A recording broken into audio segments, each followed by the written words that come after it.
Welcome back to the page, Harry Potter fans. We've got a new chapter for Backward with Purpose, Part 1, Always and Always by Dead Woodpecker. Here we are with Chapter 34, Memories Unbound. Chapter 34, Memories Unbound. Chapter text. Honestly, Luna, Hermione rolled her eyes. Apparently, she had not had the same revelation that Harry had. But there was something in Luna's eyes that made Harry think that it would be very stupid of him to discount what Luna just said. Hold on, Hermione, Harry said. He eyed Luna. Do you know Merlin, Luna? Sometimes, Luna said promptly. Sometimes, Harry asked. Why only sometimes? Well, I only really know him when I'm meeting with him, Luna said. But then he gives me the forget-for-now potion, so I'll forget. Why do you let him give it to you? Harry said patiently. Then he was struck with a horrible thought. He doesn't force you, does he? No, Luna said. She stared off into space. No, I'm pretty sure that he wouldn't try to force me to do anything. But you don't know, Ron said. Luna. She cocked her head. I think he must be pretty convincing, don't you? Considering the fact I've never met him, Ron said through gritted teeth. I can't imagine how convincing he may or may not be. Hermione looked completely bewildered. But it can't possibly be Merlin. That's impossible. There's no way that the most famous wizard of all time, who would be ancient, is involved in this. I simply can't imagine how that could be true. What if this person had the Philosopher's Stone? Percy said pragmatically. If Merlin had it. Nicholas Flamel was the only maker of the stone, Dumbledore said quietly. And Merlin was never known for his prowess at alchemy. He had other interests. Like manipulating time, Sirius said. Everyone knows that. But how could he still be alive? As far as I know, there isn't any way to travel to the future. Harry's thoughts raced. Everyone else was taking Luna far too literally. Practically the moment he, Ginny, Ron, and Luna had been alone together at the Burrow, she had announced that she thought they were a trio of long-dead historical figures. She called him Arthur far more often than she called him Harry. Harry was willing to bet that her Merlin had a different one as well. He glanced around at the familiar faces. He had a feeling that if Luna spoke Merlin's real name, he'd know it, and it would belong to one of them. Who is it, Luna? Harry asked. What's Merlin's real name? I don't know, she answered. I've forgotten. I always do. It gets a bit frustrating, actually. You think, Ginny said. She was gaping at Luna. Do you mean to tell me that you let him wipe away your memories repeatedly? Luna, why haven't you said something about this before? Luna shrugged. Harry resisted the urge to bang his head against the wall. Just because I don't remember his reasons, Luna said, doesn't mean that they aren't good ones. But why wipe your memories in the first place? Harry said. He sat up even straighter. Is that why you were missing from the Marauders map, right before Christmas? Were you meeting with Merlin? He's the one who cast the shield charm, right? Oh yes, Luna said. He had to give me my Christmas present. It was quite wonderful. Just the thing I needed after Daddy died. What was it? Ron asked. He appeared unable to stop himself from asking. Luna shrugged again. Harry groaned. Luna, Dumbledore said gently. Do you know if this person is indeed an ally? Do you know what his motivations are? Do you know why on earth he won't reveal himself to us? No, Luna said immediately. I don't know what he's doing. Harry glanced around at everyone. He suspected that whoever it was that was either helping them, hindering them, or screwing around with them was male. Luna kept using the male pronoun, though he supposed it could be another smokescreen. But for the sake of his sanity, he decided to strike the girls off his list of suspects. One of the men in this room had thought the need so great that they had traveled back in time. But how did Merlin do it? Ron asked. His brow was furrowed. We know he didn't use the time turner, and I'm pretty certain that. Did one of you use the Tears of Merlin? Besides me, Harry, and Ginny, I mean. Everyone shook their heads. Harry looked at them sharply. No one betrayed any sort of guilt or lies. But if one of them had used the Tears of Merlin, they'd probably be pretty good liars. It could have been another manner of time travel, Dumbledore said. He took a sip of tea as if everything were completely normal. There are other methods, I believe. There are, Hermione said immediately. Several. But I wouldn't think that any of them would work. That's what you said about the Tears of Merlin, Ron reminded her. You said that you couldn't imagine being that desperate. You said that the author was completely mental. Hermione flushed. Times have changed, I suppose, she muttered. Anyway, she said in a louder voice. The book has a list. It's sort of an introduction to the time travel section. Right after that quote, she flipped the page. I've done additional research, and I haven't found any other methods, so I think this is what we have to work with. She cleared her throat and began to read out loud. Time, an introduction.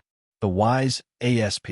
Time is far more fragile than any normal witch or wizard would suppose, which is why this particular subject is kept under close scrutiny in the Department of Mysteries.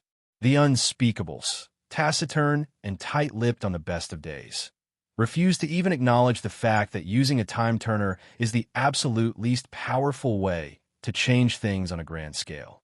Brace yourselves, for I am about to open your eyes to a world that you did not think possible. Time turners are useful in certain situations. They were created by a wizard by the name of H. G. Wells. He was not, as it turns out, an unspeakable. This made life very uncomfortable for the inventing wizard, as the unspeakables were forced to make him forget about his own invention. They were far too enthusiastic with their technique, and poor Wells was so confused and muddled that he became quite convinced that he was a muggle. Interestingly, he became an author who wrote about time travel. All that aside, time turners are actually fairly useless. Only a minimum of changes can be made. Tempus Luminas can send a body physically back in time, though the appearance of the body is quite frightening, according to eyewitness accounts. It causes physical weakness and great age. If one were to travel back 15 years, for example, at the age of 20, the physical appearance of the individual would be that of 300. Very little can actually be done with this method, as the body will rapidly disintegrate over the course of 1 week, and it is only on the first day that anything can truly be done. I would advise everyone reading this to think very carefully before creating the potion and using the rune and charm that would allow this to happen. However, the method is clearly outlined on page 296.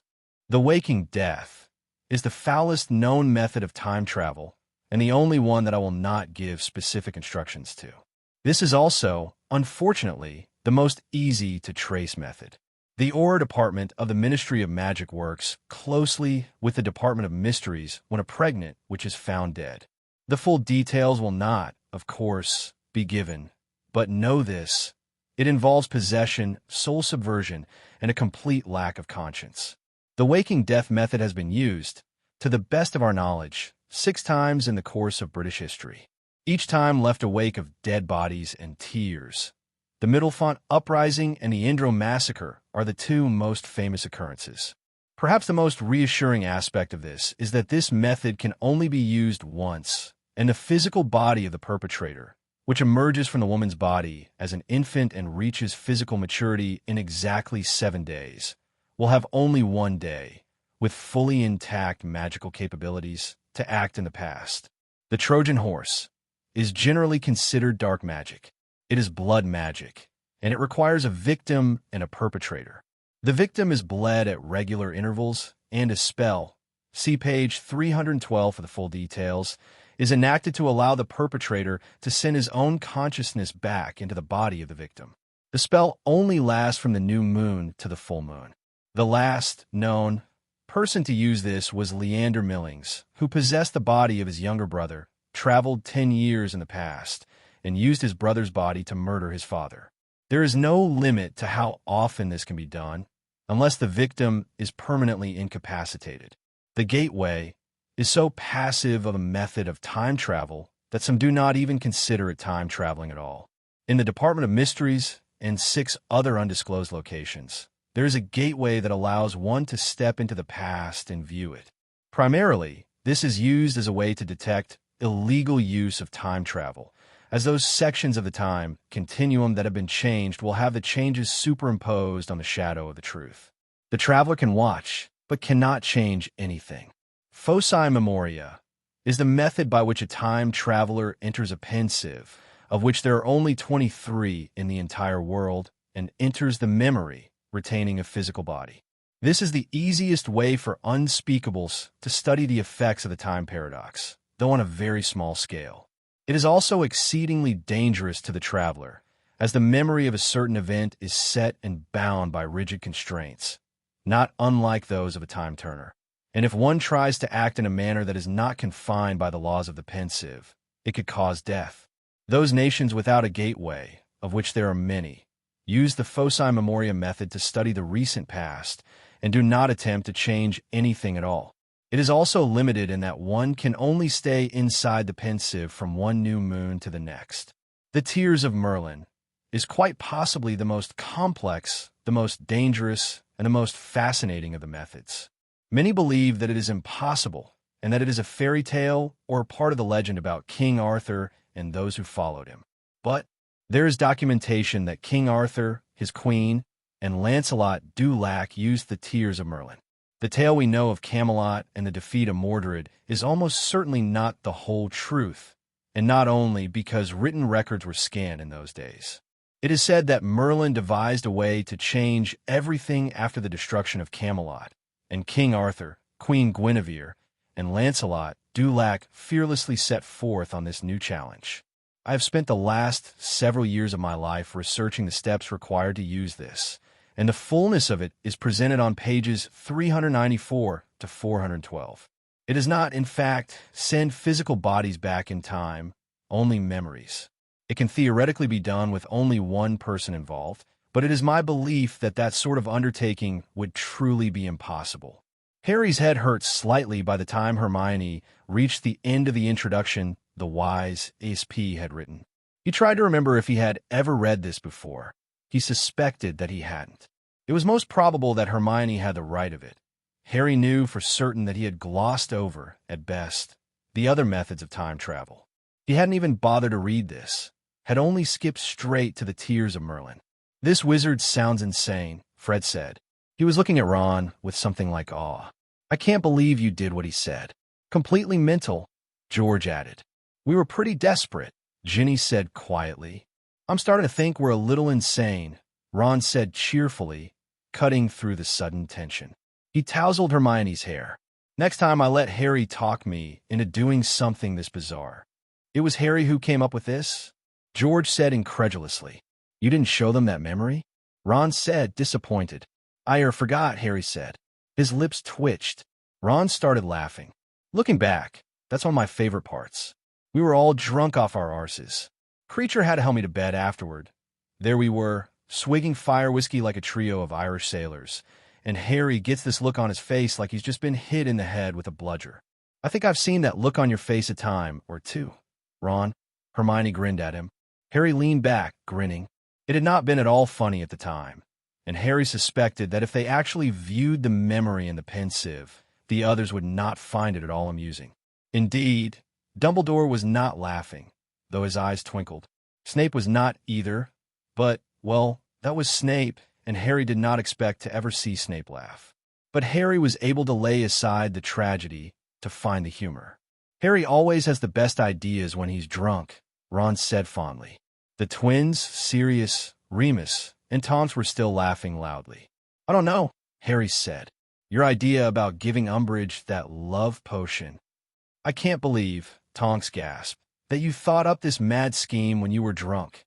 We went to Hogwarts to talk to Dumbledore's portrait right after we recovered from the hangover," Ginny said, smiling broadly.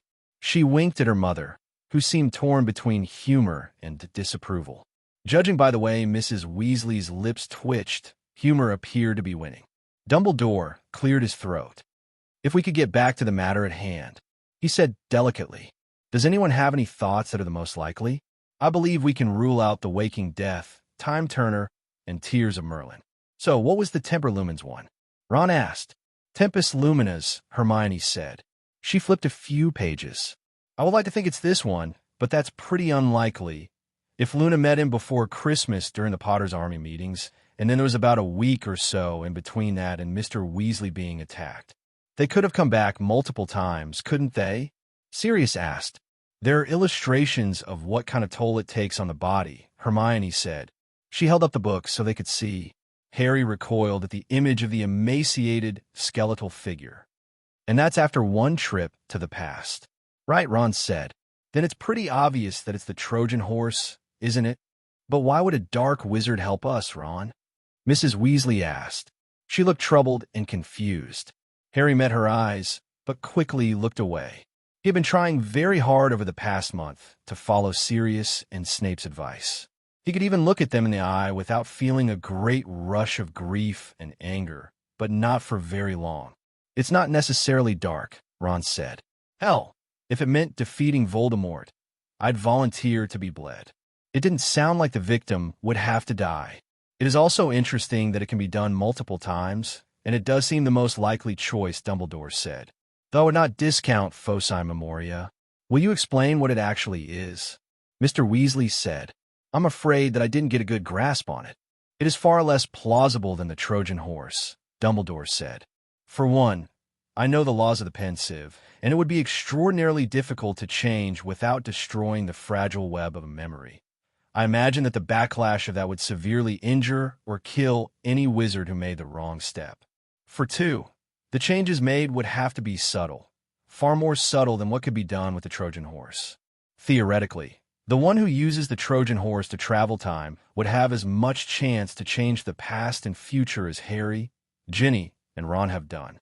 But foci memoria, I believe, is best described as changing the present, using future knowledge. Harry said.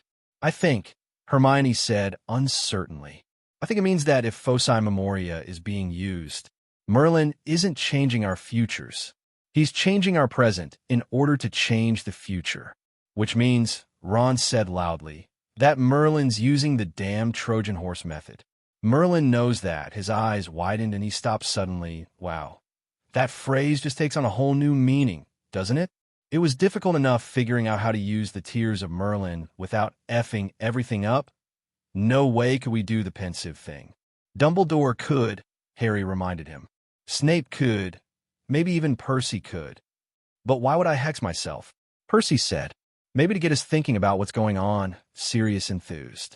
Harry narrowed his eyes at him. He seemed to find this a little too funny. I think, Snape said, that it is only the remotest of possibilities that the foci memoria would work. As the only two of us capable of this kind of subtlety were likely obliviated by Merlin. He grimaced as though it pained him to say it. I would bet any number of galleons that it is the Trojan horse. Is anyone else having a hard time understanding every other word since Luna said it was Merlin? Bill asked. Does anyone else's head feel like it just got hit with a bludgeoning curse?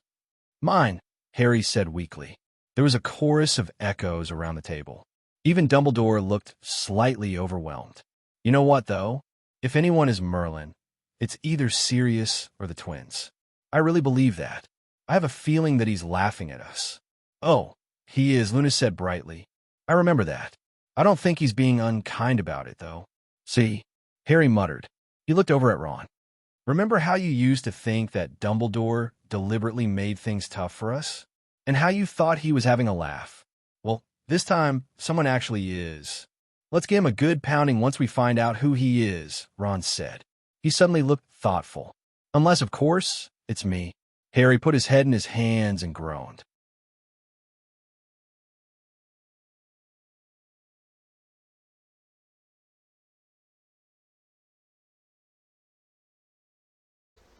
Thank you for being with us, Potterheads. We've got a new chapter for Backward with Purpose, Part 1, Always and Always, by Dead Woodpecker. Here we are with Chapter 35, Diagon Alley.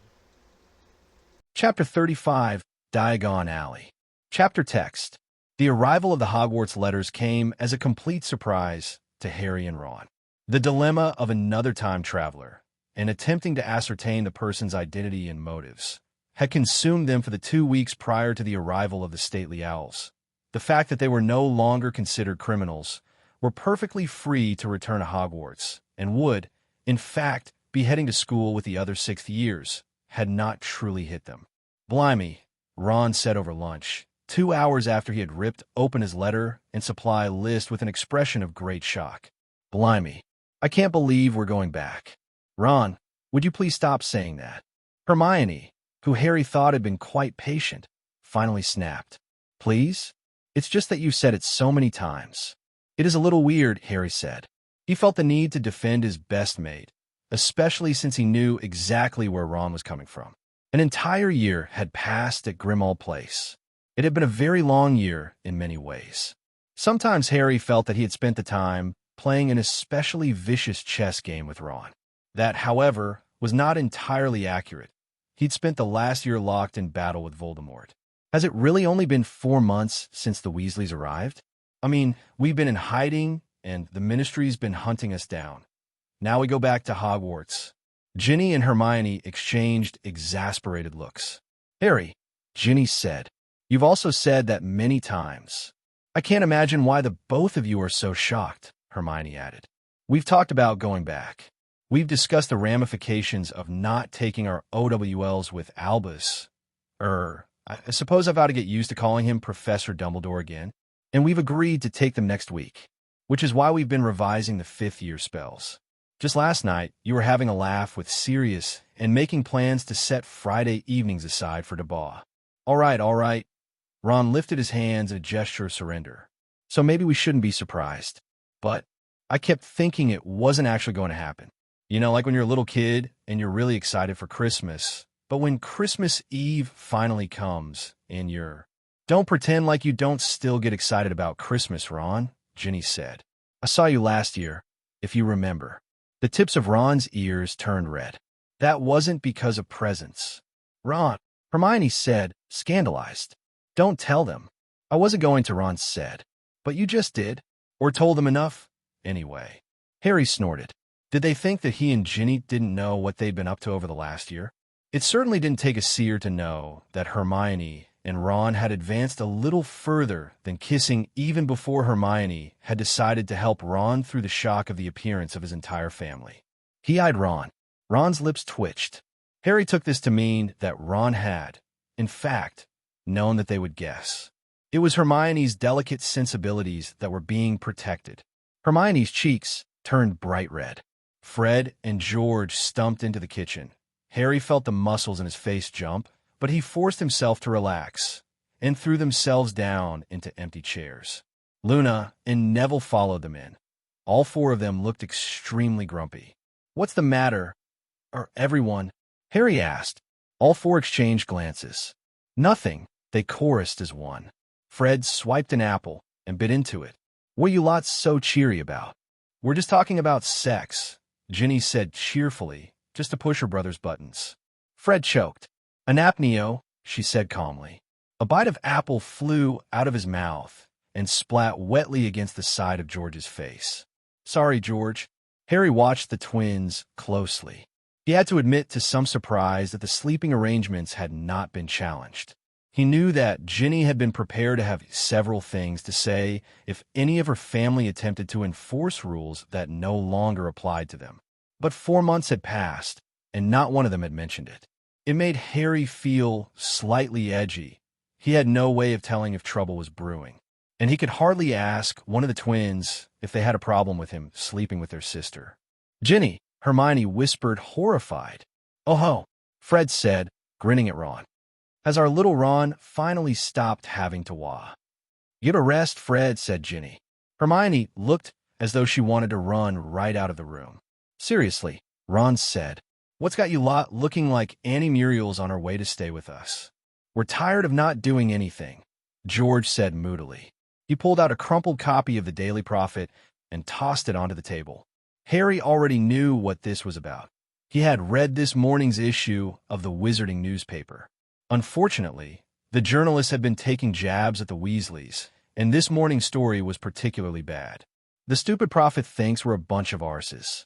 There was an uncomfortable silence. You know why you're not declaring support? Harry pointed out finally. If Voldemort. We don't care about you-know-who. Fred said loudly. Can't we move in here like Percy? We could leave the shop, George said, though he sounded forlorn. We could do what Mad-Eye does, and we could... You don't have the experience to do what Mad-Eye does, Ron said. We've been practicing with you lot every night. No matter how much you practice, Ginny said. It's never going to be the same when it actually happens. You can learn all the spells you want, but when you're actually there, when you're actually fighting, And who are you to say that we're not ready? Fred said. He glared stonily at the table. Harry found that he could not really blame him. I know you've come back in time and all, but George and I are of age, and we think it ought to be our decision. It isn't, Harry said. It should be, George said mutinously. We want to help you. We want to fight Death Eaters and... Harry, Neville spoke up suddenly. Harry started. He had nearly forgotten that Neville was there. Harry, what if they did fight? The Weasleys, they can use Polyjuice Potion, Neville said stubbornly. Harry could tell from a steady look in Neville's eyes that he had thought of this before. Harry sat back. This was, unfortunately, a solution that had not really occurred to him. He was certain, very important, that the Weasleys remain hidden allies with the rest. More than that, Dumbledore was certain. Mr. Weasley was able to help them sort out the Imperius from the genuine servants of Voldemort at the Ministry. As Percy was in hiding, he could not do this. Bill and Fleur likewise needed to be above suspicion. When the time came for them to break into Gringotts, they'd need them. The others, Fred and George, Charlie, and Mrs. Weasley needed to keep the secret safe. Harry poked at his thoughts. Polyjuice Potion was an extremely effective disguise. There would be no reason or no time during battle to use the spell that could detect it. Even if the Death Eaters suspected that Harry's allies actually wore another face, there was no spell that could actually reveal it, only detect if it was in use. And how often had he used the potion both in this timeline and the last? The risk was minimal. But what are the benefits? Harry glanced over at the twins and Neville and Luna. They were watching him carefully. Neville looked stubborn. Luna was apparently unfazed, and the twins appeared to be caught in the middle between hope and fear. That's what decided Harry. The twins were funny and enjoyed laughter and jokes at the expense of others, but they knew the line between courage and bravado. Harry suspected that the nightly sessions with Mad-Eye had something to do with this. All right, Harry said finally. Ginny and Ron gaped at him. But you're not to reveal who you are under any circumstances. Except, of course, if you're captured. He frowned at them. I suppose we can also transfigure your faces underneath the Polyjuice Potion. Would that work, Hermione? I expect so, Hermione said. The potion could wear off, and the spell could remain. It would be good to have an added layer of protection. Is it likely? Fred asked. The skin around his mouth was white. Getting captured? It isn't impossible, Hermione answered. Though you'll probably get killed before that happens, Ron said. Why don't you come with us to Diagon Alley tomorrow? Harry said. He looked around the table. We'll use a muggle disguise for the twins. Although we should ask Moody to get more hair from Death Eaters. We could get them in trouble with Voldemort if they were seen with us, and he'd kill them himself. Harry was relieved to note that the twins did not appear overly excited, and that is what primarily kept him from changing his mind. The other two reasons for not doing so were Moody and Percy, who would also be accompanying them to Diagon Alley. Not only would they add to their numbers, but Moody was uniquely qualified to curb Fred and George's high spirits. Still, Harry felt uneasy as he tumbled out of the fireplace at the Leaky Cauldron. Fred and George looked so completely different from one another that no one would be able to tell they were twins at all, let alone the Weasley twins.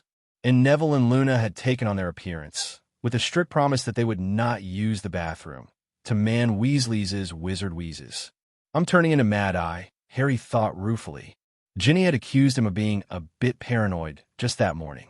They all waved a hello to Tom and headed out to the entrance to the alley. Ron, grinning, drew his wand and tapped the bricks. Feels good, doesn't it? Oh, yes. Hermione beamed at him. Excuse me. Harry turned around to see a small family looking stunned and hesitant. A little girl held the mother's hand. She was young enough that she still found comfort in sucking her thumb. A young boy, who was beaming, looked to be about 11 and just about to start his first year at Hogwarts. Oh, hello, Hermione said. Are you wondering how to get into the alley? Yes, the father said. The wizard in there said that we could follow you. Not a problem, Ron said, as the bricks rearranged themselves. He looked down at the young boy. Once you get your wand, have Tom teach you how to let your parents and sister in. It's really easy. Thanks, the boy said enthusiastically. He darted around Ron and entered the alley. Wow, Mom, Dad, Ellie, it's amazing. Come on, come on, come on. It's real, the woman breathed. It's really real.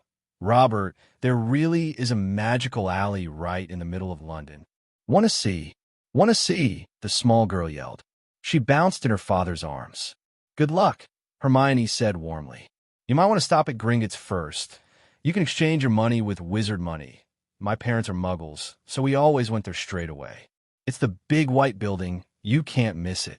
The little family nodded their thanks and followed their son with an air of wide-eyed delight. Their enthusiasm for the magical world seemed very out of place. People rushed back and forth, hurrying from store to store. The sense of fear was heavy in the air. Harry looked around. There were no school-aged children here. Parents were likely too frightened of Voldemort and his Death Eaters to allow them to come. Probably for the best. They moved together loosely, standing far enough apart that they all had room to maneuver and aim, and close enough to shield each other if it was needed. Not that Harry thought it would, but after living with Moody for an entire year, his paranoia had only increased. He glanced over at the twins. They and Percy were slightly clumsier, but they caught on. Should we get our books first? Ron asked. Of course, Hermione said promptly. It's the most important thing.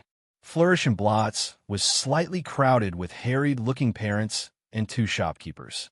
No one was happy, though they stopped and stared at Harry and the others. They did not move or speak, only watched him with confused expressions. Harry ignored them, found the books they needed, and hurried out of the store. Apothecary, he said quietly. He felt a prickling sense of unease, though he tried to tell himself that it had been caused by being goggled like a creature in a zoo. He met Moody's eye. We'll get our potion supplies, and then we're leaving. No one argued. The experience in the store that sold potion supplies was similar to that of what had happened to the bookstore. Although, Harry had to admit that the shopkeepers at Flourish and Blotts had not dropped a large barrel of dragon dung in shock. He wrinkled his nose and refilled his basic potion ingredients. How long has it been since I've been here? Harry thought. He tried to remember, and thought it might have been right before he'd started his 3rd year. 3 years had completely changed the alley in ways that hurt. Stores had gone out of business. People did not call out to each other in greeting, nor did they stop to look in the windows. It felt ominous, and Harry bounced from foot to foot in his agitation to leave. Ugh, I don't think I'll ever get that smell out of my hair, Ginny said, looking revolted once they stepped out of the apothecary. It had taken half an hour. Far too long. Did you see it, Dad? The same little boy who had entered the alley behind them beamed. It chose me. That man said that wands choose the wizards. Isn't that great? Can we go to that broom store now? Did you see how they flew? I can't believe that brooms actually fly. I can't wait to try it. Harry stared as the boy and his family strode around the corner into sight. They had just exited the new wand shop and were walking by the mouth of Nocturne Alley. The shadows around it seemed especially quick. It seemed to happen in slow motion. A burst of red sparks shot into the air. Harry began to run, but he was not quick enough. There was a flash of green light, and the little boy toppled over. He was dead. Blood thundered through Harry's veins, and he sent a reductor curse into the shadows. There was a blast of light, and someone screamed. Get down! Harry shouted at the parents. He saw movement. There was another bang, and the father fell to the ground with a heavy thud. Harry aimed at where the spell had come from and said Incendio. A man's voice yelled in pain, and a billow of smoke appeared. More curses flew past Harry's ear. The others had followed. Go see if there are any more. Harry shouted at Mad Eye and Percy, but he already knew the answer. Screams echoed around the alley, and Harry could see flashes of light coming from other sections out the corners of his eyes. Percy ran toward Gringotts, and Mad Eye tore off to the entrance. Ron wavered a moment, grabbed Hermione, and pulled her after Percy. Shit, Fred whispered. Shit, shit, shit, shit. Hold it together, Harry ordered. Well, if it isn't. Harry did not let the witch who had stepped delicately out of the shadows finish. She was followed by 4 other Death Eaters, and she appeared overly confident. Sectum Sempra, he roared, and she opened up from throat to stomach.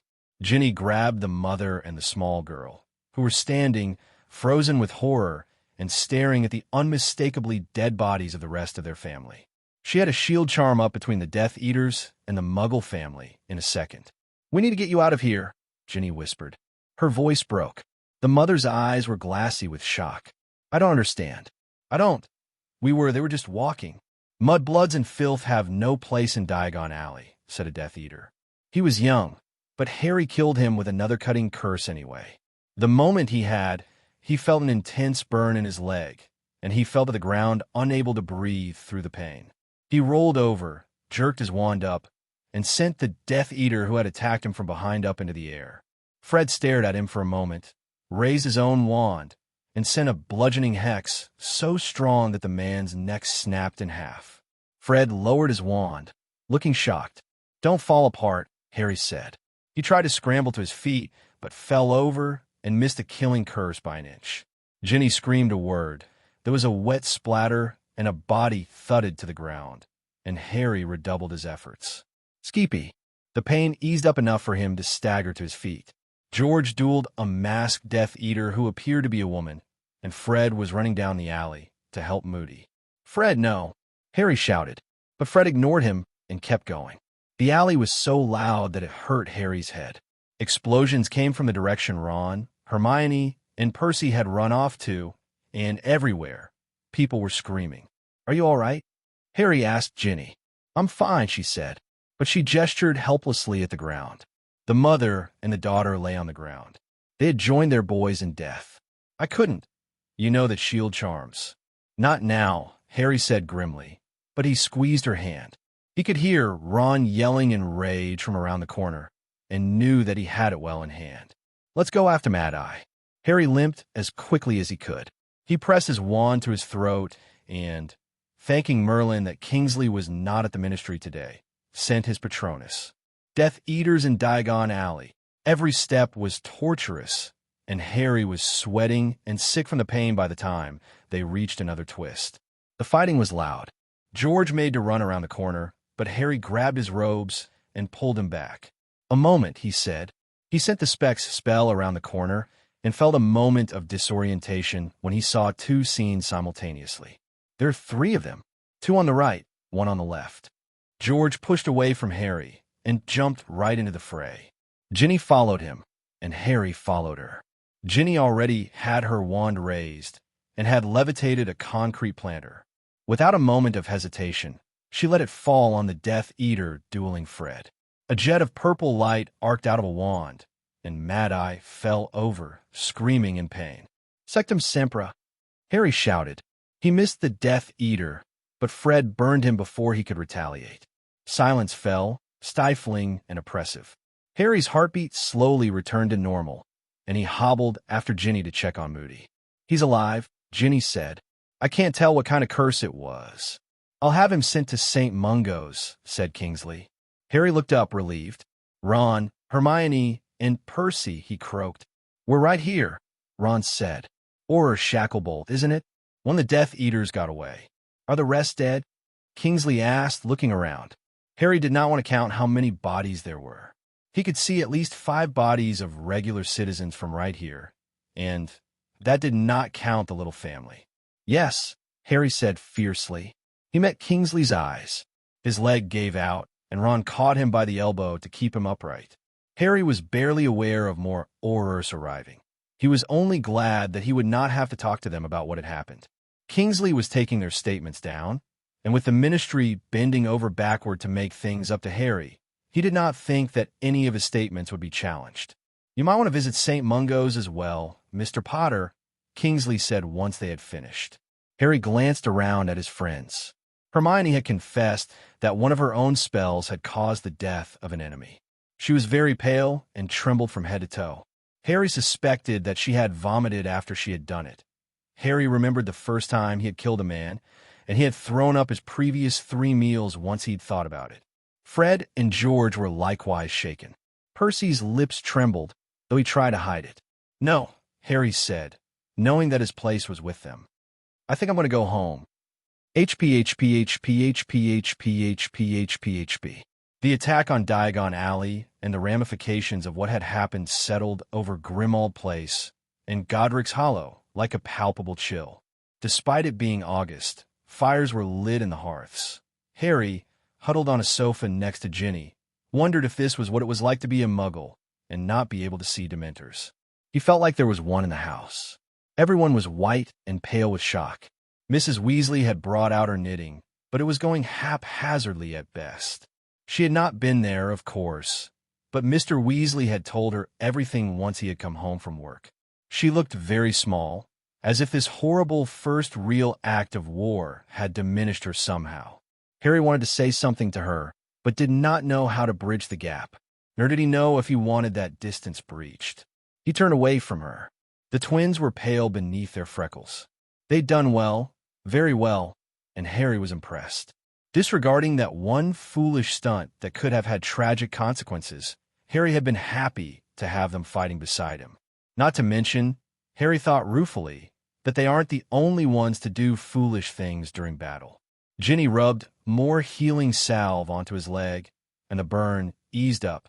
She'd been applying it every 10 minutes since they had returned to Grimmauld Place, and his thigh was beginning to look less like raw meat and more like an actual leg. Not that he looked down on it very often. It made him queasy. "It's always like this, then?" George said in a hollow voice. He was looking down at his hands as if he had never seen them before. Harry understood. "Yes," he said as gently as he could. Though it was bad. He closed his eyes and saw the two children and their parents. He clenched his fist until his knuckles were white. The more he had time to think about it, the more he ought to have expected something like this to happen. The rules had clearly changed, and Voldemort could not be expected to act in the same way. And it wasn't as if he had been quiet last time, but this attack on Diagon Alley had happened 2 years sooner, and in a much more spectacular way. "Lucky Voldemort wasn't there," Ron murmured. Hermione had stopped retching, but had her head in his lap. She had killed, inadvertently, for the first time today. "If he'd known you'd be there."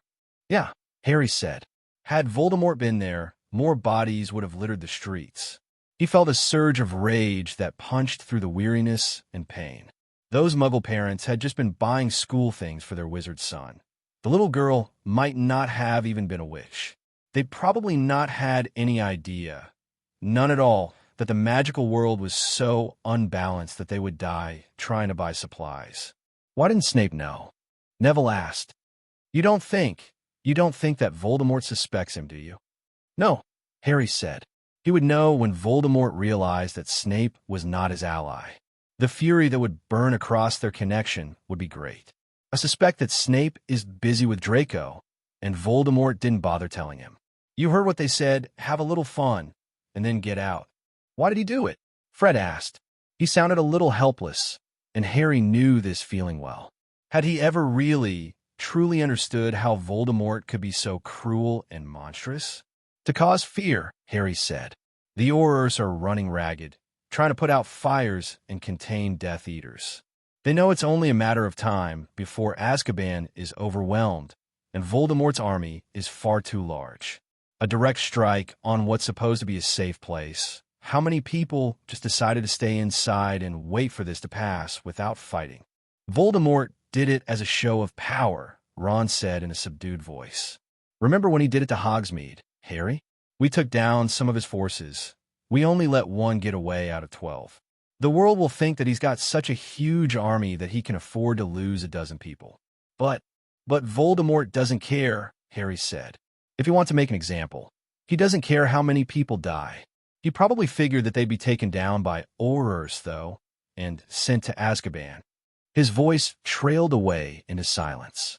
The ticking of the grandfather clock was especially loud, and Grimmauld Place felt like the gloomy place it had once been.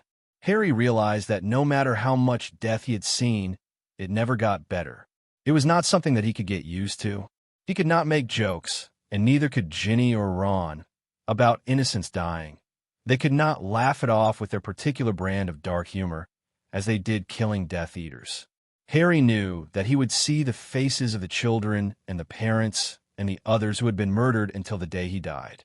Remembering that day was swiftly approaching, he set his teeth. "Always and always. We should." Mrs. Weasley spoke up. Then, more confident, "Isn't there something we can do?"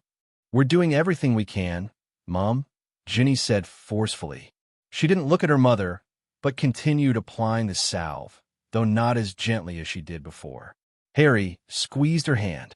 Ginny was not finding it easy to forgive her parents, though she seemed more casual and at ease in their presence than Ron. "What'd you expect us to do?" Ron asked harshly. "We can't be everywhere at once." I meant for the Muggleborns," Mrs. Weasley said. Her voice quavered a little. The children and their parents. Well, shouldn't they have a safe place? For when Viva-you-know-who comes back. Harry gaped at her. It was an idea that immediately caught his full attention. The Muggleborns were the members of the wizarding community that needed the most protection against Voldemort. As soon as the Ministry was taken, they'd be rounded up and murdered or sent to Azkaban. Is it because I'm a bloke that I always thought of the battle bits? Harry thought with consternation. If they found a safe place, but what place could be big enough? Not Hogwarts. We need a bunch of small, safe houses, Harry murmured. What? Ron said blankly. Hermione drew in a sharp breath. We can alert the other members of the Order, Harry said. We'll use secret keepers, place a bunch of small houses under the Fidelius charm, and the Muggleborns will have a safe place. They won't have to run around hiding all the time. Perfect, Harry, Hermione said. It wasn't my idea. Harry tipped his head toward Mrs. Weasley. He smiled at her. Good one, Mrs. Weasley. He stood up, despite the fact that his legs still burned a little, and sent a Patronus message to Dumbledore. Have idea. Come see us. It took Dumbledore an hour before he appeared in a swirl of green flames. By then, Harry and the others had hammered out some of the finer details of the plan. It was actually quite simple, and he had to suppress the pang of guilt that came when he saw Mrs. Weasley's enthusiasm. Hogwarts has records, yes? Harry finished. And so does the Ministry, I'm assuming. The Muggleborn Registration Commission had a comprehensive list of suspected Muggleborns. I'm assuming that we can compile our own to protect, not to track. Arthur has contact with many Muggleborns, Mrs. Weasley pointed out. He can. He can't be seen doing anything to jeopardize his standing, Harry said implacably. This was a problem, as he really was in the best position to help the Muggleborns. But as the inevitable fall of the Ministry grew closer and closer, the need for someone Harry could trust implicitly to keep a close watch on the Ministry grew even deeper. Kingsley and Tonks were Aurors, and would likely not have the level of trust that Mr. Weasley had. Mr. Weasley had never hunted down dark wizards. Tonks was likely going to have to go into hiding anyway, as her father was Muggleborn. He'll have to do it subtly. Ask him to make a list of all the Muggleborns he knows and their families. If he can find out whether or not it would be doable for them to go into hiding for however long it takes, and if their homes are large enough to support another family. I'll have Minerva compile a similar list of Muggleborn students, Dumbledore said. She and Phileas have always been in charge of alerting them since shortly after I became headmaster, and they are best prepared to handle this. This sensation of doing something that did not involve killing more Death Eaters, however much the idea appealed to him, did much to ease the fear and grief that had been caused by the battle in Diagon Alley. Harry felt as though he were moving forward with purpose and not continuing to fight the many-headed snake. Is fighting, though, Harry thought, just in a different way. He thought of how the Muggleborns had been slaughtered and felt a wave of relief. That won't happen again. Not again. Thank you, Mrs. Weasley, he said quietly. He looked at her directly in the eye for the very first time, and she abruptly turned away as if she had been slapped. I didn't really do anything, she said. Order members trickled in and stayed the evening, each of them delighted by the idea that had formed that day. There were a few setbacks. Organizing something this huge that involved thousands of people and required speed, as none of them knew when, exactly, the Ministry would topple over, was a feat that daunted even Dumbledore. The largest problem was living arrangements. But why can't they all just stay in their own houses? Ron asked. Think about how careful we had to be at Grimmauld Place, Harry whispered. Daedalus Diggle and Elphias Doge talked jovially together about the supplies needed to implement the plan. They weren't listening, but Harry had to be careful not to say anything unusual in front of those members of the Order who did not know the full secret. Remember when they almost caught your dad when he operat a little too far away from the door? If Voldemort figures out that they're under the Fidelius charm, he and his followers are going to be relentless. Maybe not to all of them, but it'd be like living in a glass bowl. Ron nodded. I imagine that getting supplies to them would be difficult as well. Mr. Weasley, Harry said. Mr. Weasley had arrived at 9:30 and seemed both overwhelmed and pleased by the new plan. Do you still have that friend in the Department of Magical Transportation? Because we'll need someone working in the office of the Floo Network. How did you?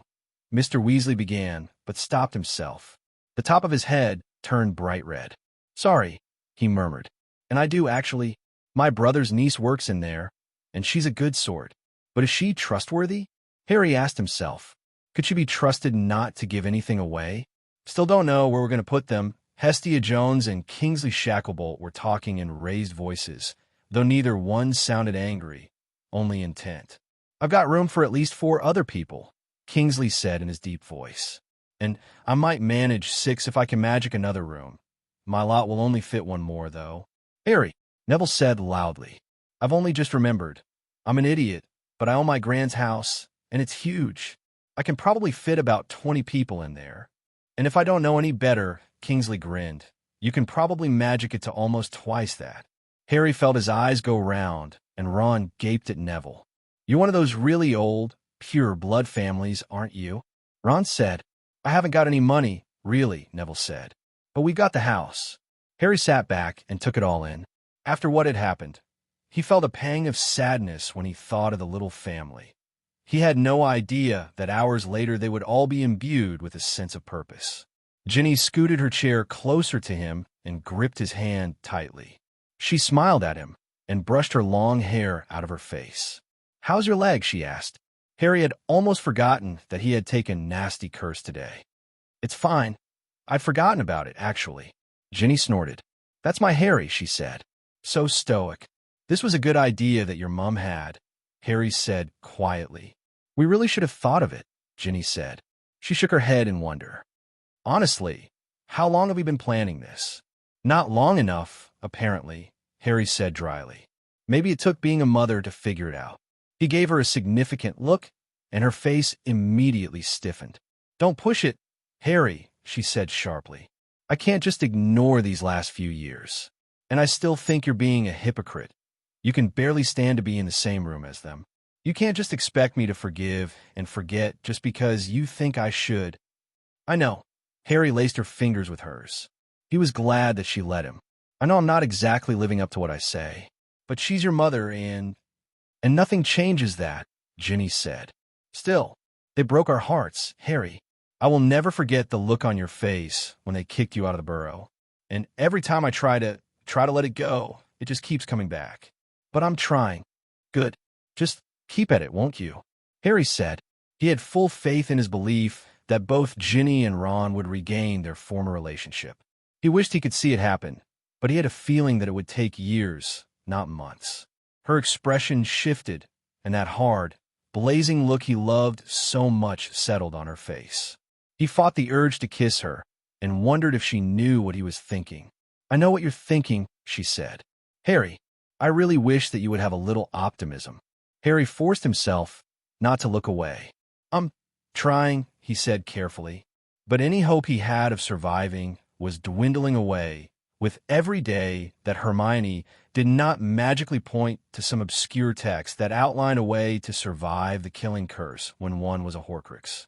I'll have faith for the both of us then, Ginny said. Harry was amazed by her calm acceptance of the fact that he had little chance of survival. He would have been frantic if it had been her. It gave him a sick feeling in his stomach to imagine her being in his shoes, of imagining any one of the people in this room being in his shoes. He did not think that he would be able to watch any of those he loved stand in front of Voldemort's wand without making a move to defend. For the first time, Harry realized that he was glad it was him. How do you do that? He asked. I can't imagine what I'd be doing right now. Don't think that I'm sitting by and doing nothing, Ginny said sharply. Do you realize that every student in the castle has been questioned, under Veritaserum, about the missing cloak? I had Potter's army do that last year, and believe me, it was tricky and I'm going to have the twins track down the students who graduated after your third year and question them. I'm not going to sacrifice you, Harry. Harry gaped at her. He had no idea. It constantly amazed him that Ginny loved him with the same intensity as he loved her. Harry, do you remember what I told you?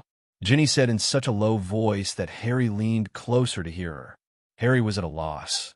He remembered lots of things that Ginny told him, but he couldn't pinpoint exactly which one. I told you. I told you that if you didn't make it, I'd come back for you. I'm not going to let you die. Not forever. I don't care how many times I have to redo this. He leaned his forehead against hers. I think you might just be the only person who wouldn't get hexed in next week for being Merlin. Do you think it's you? I'm not sure, Ginny said. Her brow was furrowed.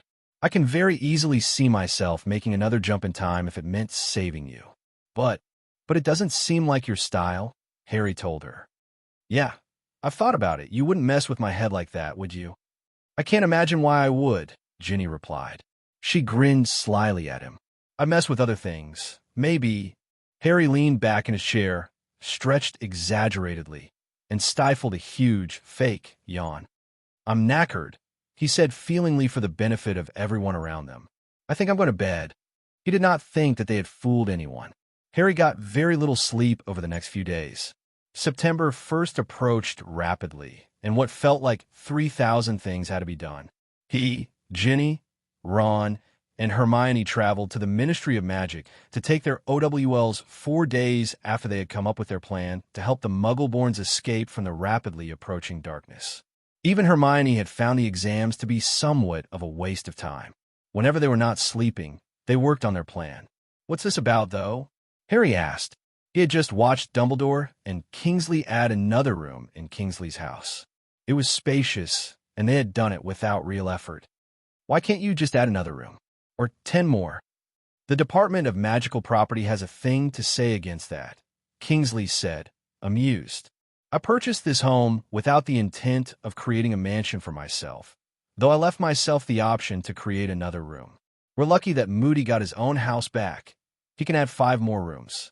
I could conceivably petition to add another few rooms, but that would take time that we simply don't know we have. And if everyone did it, it would look suspicious, Harry said. Damn, it would just be so easy. You have not yet visited Neville's home? Dumbledore asked. You know I'm waiting until it's placed under the Fidelius charm. Harry checked his watch. He and Sirius are doing it right now, I think. Indeed, Dumbledore nodded. You will find that with the older families, the homes that have been passed down from generation to generation have a greater potential for being enlarged. It was much cheaper to purchase the permits long ago. It was almost expected for pure bloods to have personal castles. Like Malfoy Manor, Ron said darkly. I hope we got enough room for all of them, Ginny said. Harry thought of the growing list that Arthur Weasley, Kingsley, and Tonks were compiling, and suddenly the room seemed very small. We will, Harry forced out. Optimism, like bitterness, was also a choice.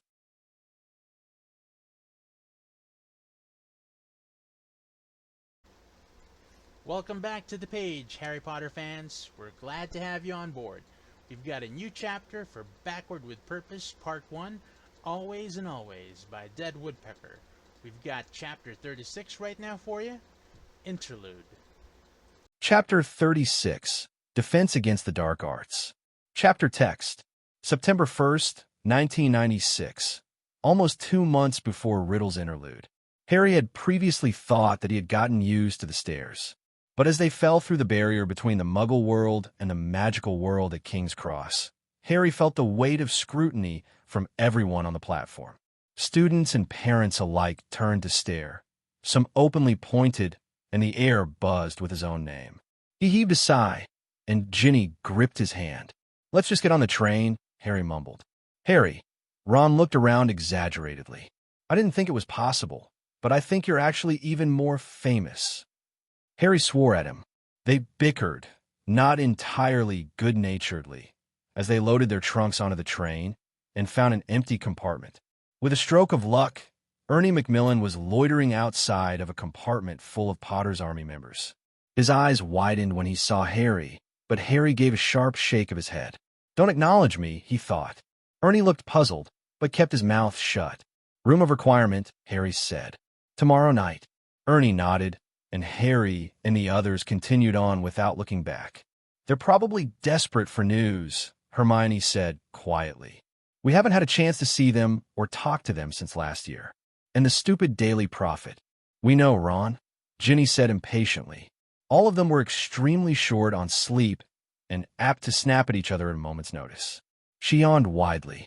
Harry raised his wand and pointed it at the door. He whispered a word, and it made a squelching noise. He had sealed it so no one could enter without giving Harry advance warning. I'm exhausted, he admitted. He also did not want to risk seeing Draco Malfoy. It had been confirmed the other day that Malfoy had participated in an attack against 2 Muggle-born students. Harry wondered if it hadn't been some sort of Death Eater initiation. The students were dead. Don't attack Malfoy, Ginny warned him. She had apparently been reading his mind. Harry looked down and saw that his fist was clenched tightly around his wand. That was probably pretty obvious, Harry thought ruefully. But instead of tracking down Malfoy and throwing him off the train, Harry settled himself against the window, closed his eyes, and fell asleep thinking of vengeance. He felt groggy and disoriented when they finally got off the train. He barely had time to look around and catch his bearings before he was swept up into a bone-crushing hug. Hagrid, no, Harry hissed. He wrenched himself away, looking around frantically. If Malfoy had seen, Voldemort might have another target. I saw him coming and shielded you, Ron said quietly. Hagrid looked completely bewildered. What's going on? People who like me end up dead, Harry said. Listen, I can't explain anything here. I'll send Luna Lovegood to you tomorrow. Follow her. We've got to explain a few things. Boo, not here, Harry said. A group of first years were watching them, young faces lit with avid curiosity.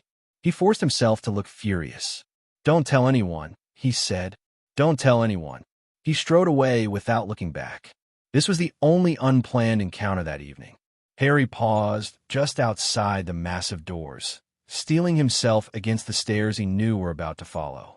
The last of the stragglers made their way in, and Harry rolled his eyes, preparing for the dramatic entrance he was about to make, and pushed open the doors with more force than was strictly necessary. Practically the entire school, except the first years waiting to be sorted, was watching when the new defense against the dark arts professor deliberately intercepted Harry as he made his way into the Great Hall. Harry Potter, Sirius said. Harry was a little frightened by how good of an actor Sirius appeared to be. If Harry didn't know any better, he'd be certain that Sirius was, in fact, trying to cousin up to him. How are you, son? Don't call me son, Harry spat. My father never would have deserted your son, but he was twice the man you are. Harry, get away from me.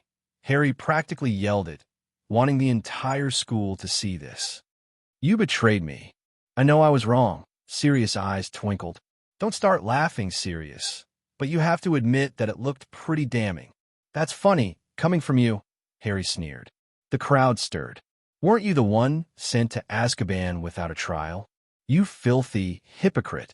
Mr. Potter, Dumbledore said loudly. His voice boomed down from the head table. And don't even get me started on you, Harry said. He was startled by the fact that he was actually enjoying himself. He had to admit, if only to himself, that he took great satisfaction in messing around 1,000 people. I've spent this entire summer thinking about this, and... You don't have to do it alone now, Sirius said. His lips were twitching, and Harry was glad that the other students were too far away to see. We've been doing just fine without you, Ron said. Managed to survive Voldemort. A great wind rushed through the hall as the students collectively gasped, and the bastard at the ministry just fine for an entire year, didn't we? Harry made a show of looking around the school, trying to relive the glory days. Serious? You. That is quite enough, Mr. Potter. Professor McGonagall pushed through the sea of students who had unconsciously gathered around, watching the showdown. Whatever personal issues you might have with Professor Black will not be addressed before the entire school. Professor Arsehole, you mean? Harry said. There was a smattering of laughter. Dean and Seamus grinned appreciatively. 10 points from Gryffindor, she said promptly. And detention with me tomorrow night at 8. My office. Relieved that she had swallowed the bait so swiftly, Harry nodded swiftly. He made sure to roughly push by Sirius on his way to the Gryffindor table. He imagined that McGonagall's lips thinned even further, but she did not choose to say anything. He glanced over to the Hufflepuff table. Ernie stared at him, brow furrowed. Harry gave him a small grin and shook his head. "Well," Dumbledore said, "now that drama is out of the way, before we eat, there are a few start-of-term announcements." Harry spent the next 24 hours trying to appear surly, standoffish, and put upon. The members of Potter's army who knew him well grew increasingly baffled. He had to admit that he'd gone a little overboard, but once the entire school figured out that he was filled with indignation at the fact that everyone had turned their backs on him, he figured he could ease up a little. "Harry," Colin Creevey said at breakfast, "would you like?" "Don't talk to me," Harry said in a loud voice that would carry over to the Slytherin table. "You didn't seem so keen to talk to me last year." "Yeah," Ron said belligerently.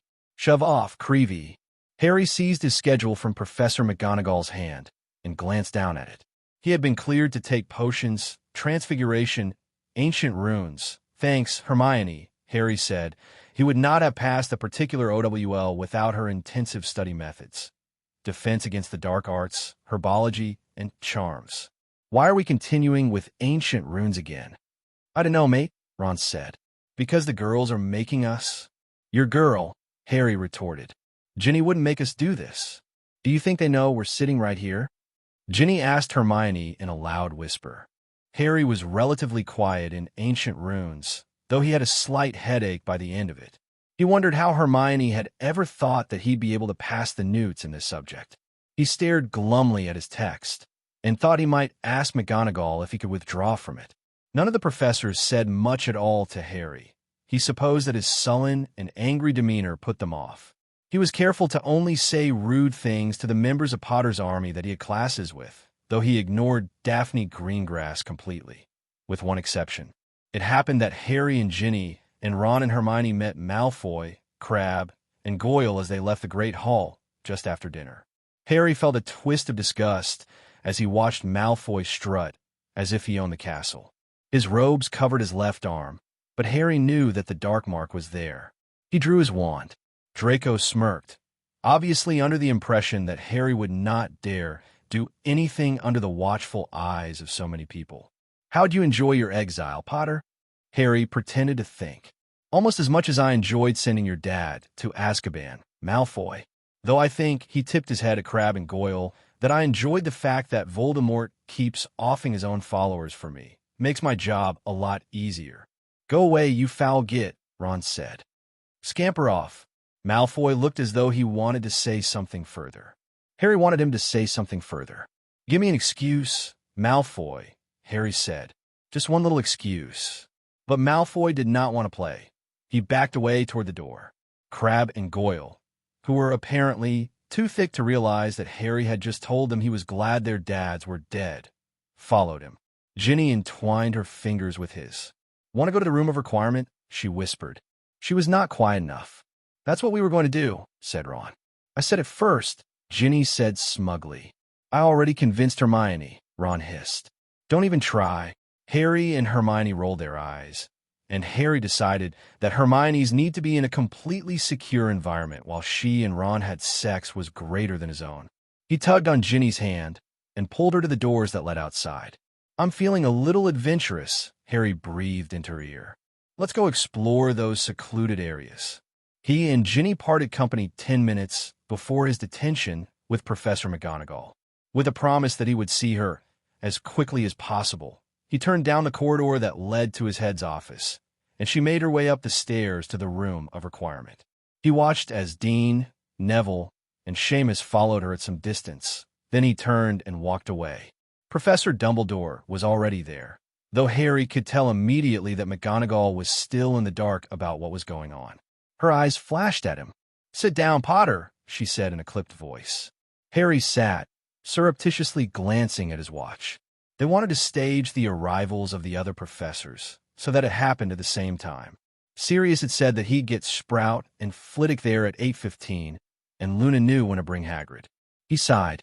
He would have to endure 5 minutes of lecture. "Mr. Potter, I realize that you have endured a great trial in the last year, Professor McGonagall said. Her voice had softened somewhat. But rudeness to a professor, or to the headmaster, cannot and will not be tolerated. Harry squirmed and cut a glare at Dumbledore. He appeared to be enjoying himself. I'll try to tone it down, Professor. Do so, she said. Then, after a moment of hesitation, Potter, I am glad that you have been exonerated, but I have to wonder where you've been all this time. Why didn't you try to explain to the Ministry? Professor, tell me, did you like Dolores Umbridge? Harry asked. Did you think she was a good person? The Ministry is full of people like her, and the rest of them are Voldemorts. Precious few of them would have listened to me. He stood up. Your detention is not yet finished, Mr. Potter, McGonagall said. Actually, Dumbledore said, we're just going to move it.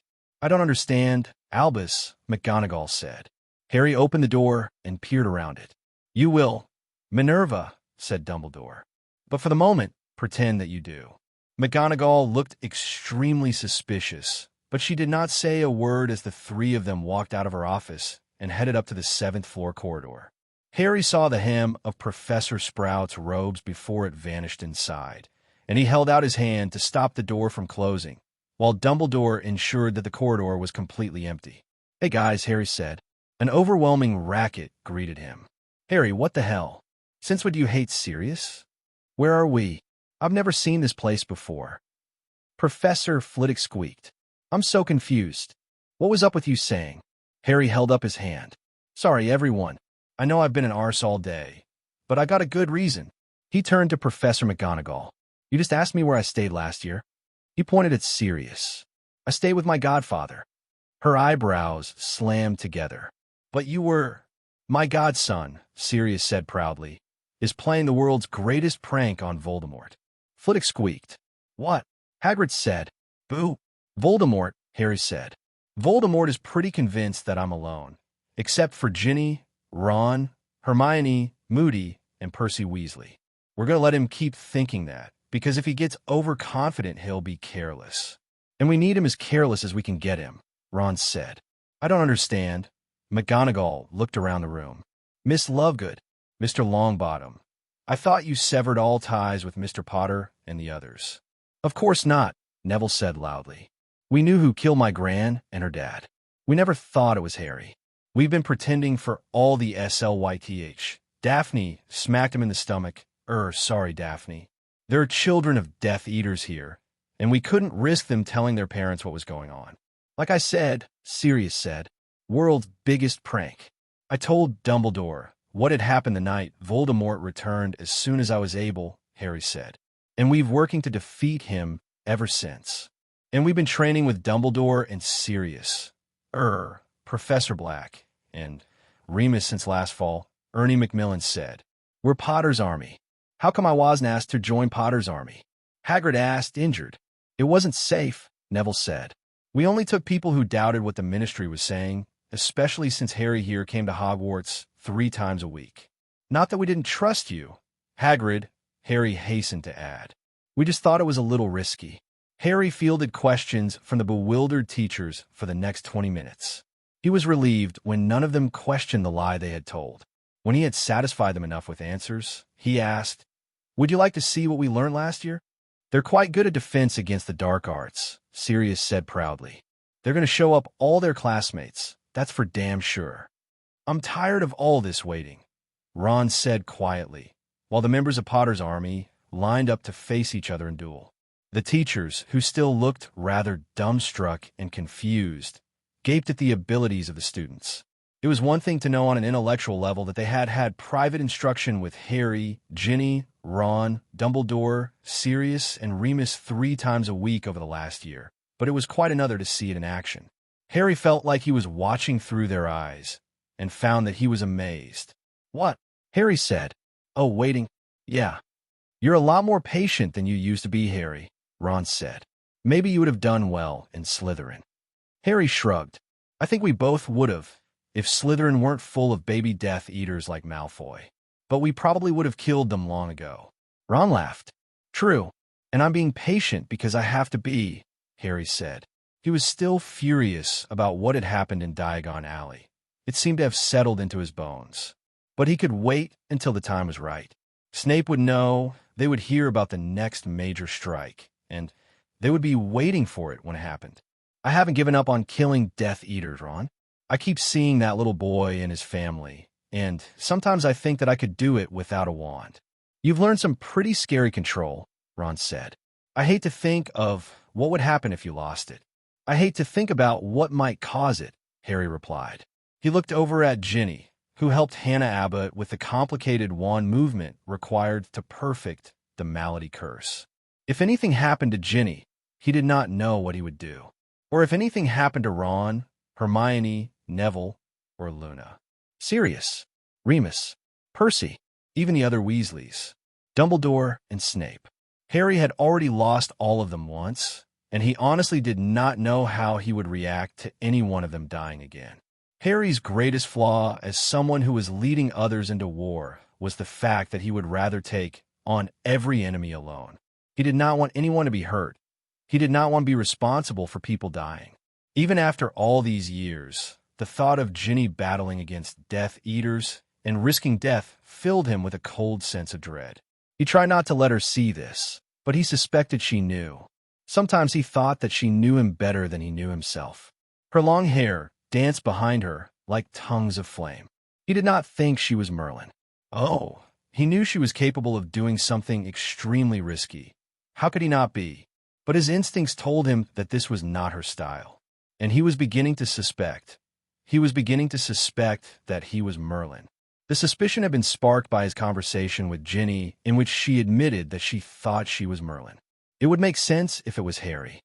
His future self would not want to risk a time paradox, which could be why he had been disguised so heavily in the Department of Mysteries. It explained how he had known exactly what to do when the Dementors had come. But how far into the future was he, if it was Harry, coming from?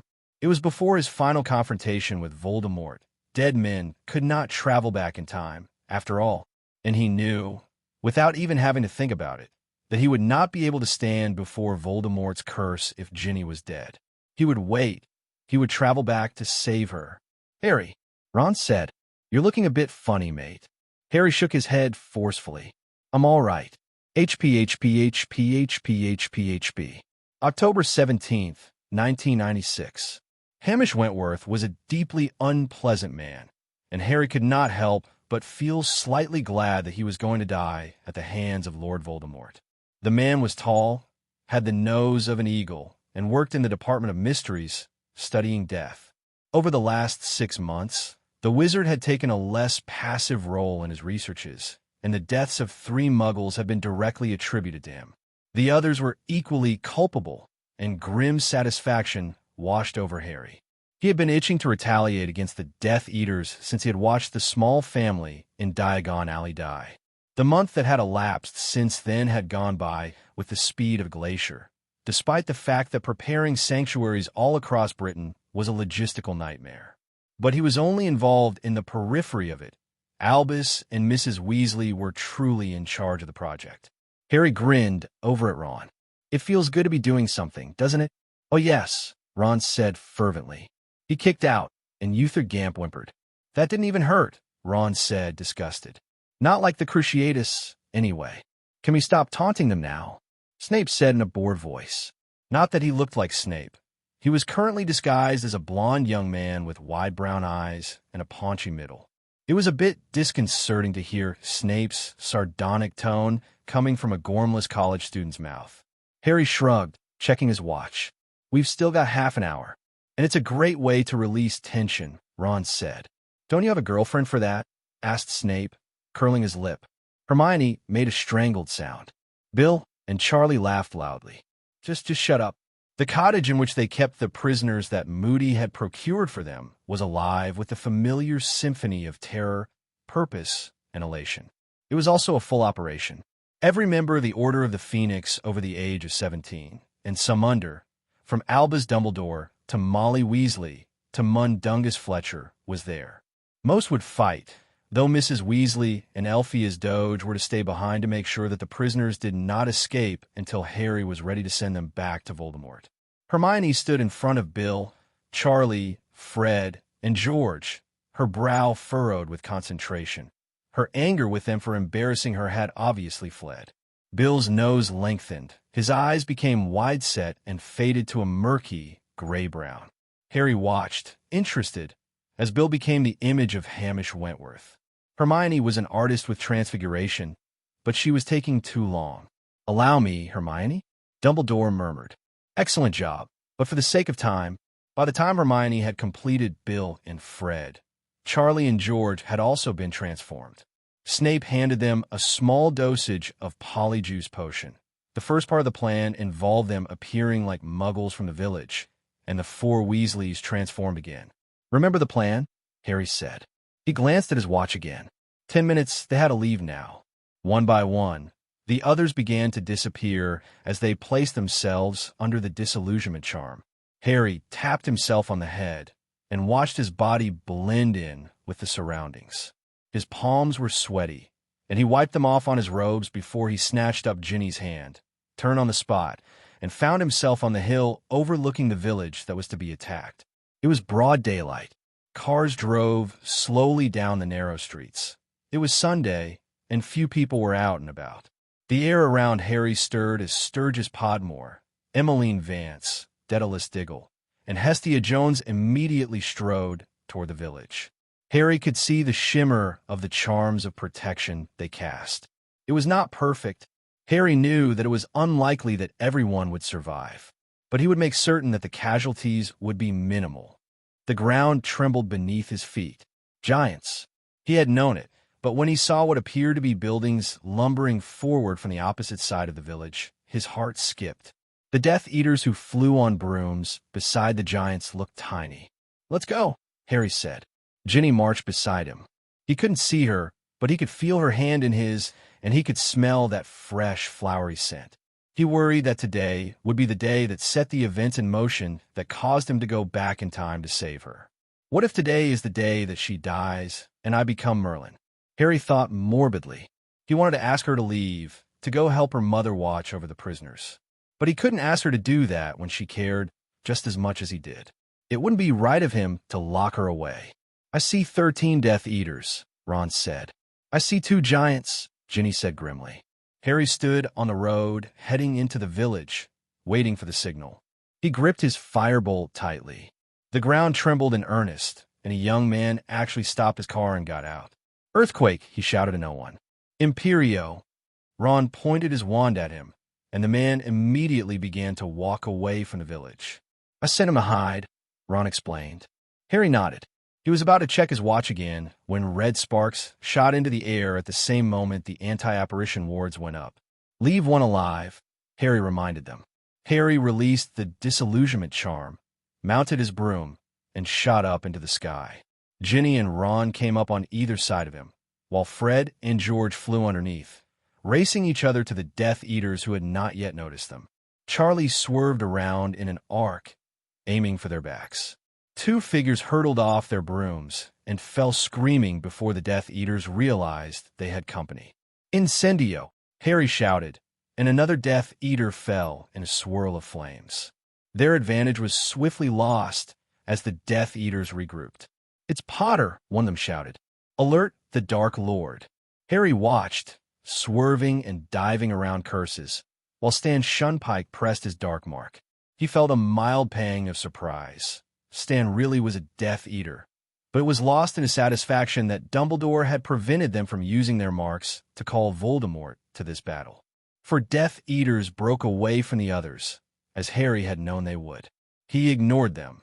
The others were protecting the Muggles, and Bill and Hermione were perfectly capable, and focused his attention on the remaining 6. "Sectum Sempra," he shouted. There was a spray of blood that glinted in the sunlight, and the woman fell from her broom with a gargling rattle. Ginny's hex lifted a heavy man from his broom and sent him flying backward. He landed on the roof of a home and was splayed. His limbs were bent at unnatural angles. Harry watched him twitch, but wasn't too worried. A man with his neck almost twisted off wouldn't be much use even with a wand. At that moment, the Polyjuice potion faded away. Fred laughed at Stan's shout. "Uther, it's me," Fred said. "You're." Harry tore away through the air before Stan stopped sputtering with shock. The Muggles had noticed that their village was now the site of what must be terrifying and confusing. The giants wreaked havoc through the town. The screams from the ground sounded eerie in Harry's ears. "Uther!" Harry yelled. "Banson! To me!" Fred and George followed. They left Stan bound to the top of the church spire. The other giant was now on the opposite side of the village. Harry saw Charlie sending curses after curses at it, though they bounced off the giant's thick skin. "Try it your way," Harry bellowed. The twins laughed. George pulled a firework out of his robes and slowed down so that he kept pace with the giant. "Banson, look out!" Fred shouted, and George narrowly missed decapitation by severed billboard. Harry cast a bludgeoning curse directly at the giant's temple. It barely fazed him, but turned toward Harry, mouth gaping open, and George tossed the lit firework inside it. "Incendio!" Fred shouted. Harry dodged as smelly chunks of brain and bone rained down on him, pelting his body with bits of giant. "Watch out!" he shouted, for the benefit of whoever might be underneath the feet of the toppling giant. It swayed for on its legs, the body not yet aware that the head had just exploded. "That was awesome!" Fred shouted, as the giant crashed through a storefront, blood still leaking out of the jagged wound of its neck. "It's worth the Oda giant smell!" George yelled back. They pushed their brooms and raced to Charlie and his giant. Harry laughed, and then spotted a black-cloaked figure raising its wand to the gas main of a home. He looked around. Sure enough, 3 other homes were burning. The wards and charms that the other members of the Order of the Phoenix had cast would not help against this. I wonder where the Death Eater learned this trick. A Muggle grandparent? Before he could kill the bastard, Hermione sprinted out from between 2 houses and slashed him from throat to sternum. "Nice aim, Hermione!" he yelled as he flew above her. The sirens were wailing louder and louder. He was not sure that she had heard him. He came upon Bill the next street over. He was dueling with another Death Eater, the last one left beside Stan, and smashed him with a concrete planter before Harry could try to help. Harry landed and hit the ground running. "Fly by the church spire," he said. "The Death Eater is up there." Harry glanced at his watch. Has it really only been 15 minutes? He disillusioned himself and hurried to the rendezvous point. Well, had he last seen Ginny? She'd killed the Death Eater. He broke into a quick trot, willing her to be there before he was, if only to reassure himself. The grass was flattened, and he knew that several people were already waiting. "Ginny." "Harry," she said. "Did you see the giant?" Ron asked. "I'm going to watch that memory over and over again in the pensieve." "I was there," Harry told him. "It was ingenious," Dumbledore said. "Our fireworks are very strong," Fred said modestly. "Only the best for giant slaying," George said robustly. Harry laughed, but stopped immediately when hasty footsteps, several more people were arriving, reached them. "Podmore and Vance are dead," Moody interrupted bluntly. "Saw it happen myself. The Death Eater that was blowing up the houses got them too." The bottom dropped out of Harry's stomach, and Ginny gripped his elbow tightly. "Oh no," she said. Harry could not make himself speak. He did not want to admit, even to himself, that he had not expected casualties. Giants, despite Fred and George's methods, were tricky and extremely difficult to kill. They did not need magic or weapons to fight. Though the damage they had done with their clubs was severe, they only needed to step on a fragile human body to end a life. "Does anyone know how many Muggles?" Ron asked in a hoarse voice. "I would say 20 or more," Kingsley said. "The Death Eater that caused the houses to explode, he did a lot of damage." "Has anyone seen Hermione?" She was running after him. "He's dead," Hermione said in a low voice. "I killed him. Someone, Bill," Harry presumed, landed with a thud. "I regret to inform you that Stan Shunpike has escaped." "Is everyone accounted for?" "Everyone but Sturgis and Emmeline," Charlie said. "What?" "We have to go," Tonks said urgently. "The ministry will be here any minute." Harry turned on the spot and apparat back to the small cottage that currently housed their prisoners. Mrs. Weasley screamed as soon as they appeared and disillusioned themselves. "I can't imagine that we look or smell very decent," Harry thought grimly. Now that the battle fury had started to wear off, he felt sick at the smell. Scourgify, Ginny said, and some of the worst of the mess vanished, though Harry knew that he would never wear these robes again. He wiped at a smear of gray matter on his front. Fuck the ministry, Ron said loudly. Even Harry was startled. This had apparently come out of nowhere. We're fighting and dying, he said angrily. And it'll be Diagon Alley all over again in the Daily Prophet. There was a slight altercation, but never fear, the ministry was able to minimize damage. It almost makes me wish the minister was a Death Eater, Mr. Weasley said. He had burned his hand, and Mrs. Weasley was wrapping it for him. Then we'd have a legitimate reason to go after him. Changing your tune a bit, aren't you, Dad? Ron asked. I seem to remember you being pretty concerned when I said something similar to Harry about Lockhart. Harry felt slightly sick at the look on Mr. Weasley's face before he turned away. But how could he say anything to Ron? That would make him the worst sort of hypocrite. He cast around for a change of topic once the silence had swelled to an almost painful intensity. Ron stared at his father, as if wanting a confrontation. But Mr. Weasley sat with his head bowed and did not say a word. Ron, Harry said, what if we gave the public the truth? What if we gave them something like, he lowered his voice, aware of the presence of those Order members who did not know the full truth. Potter Watch.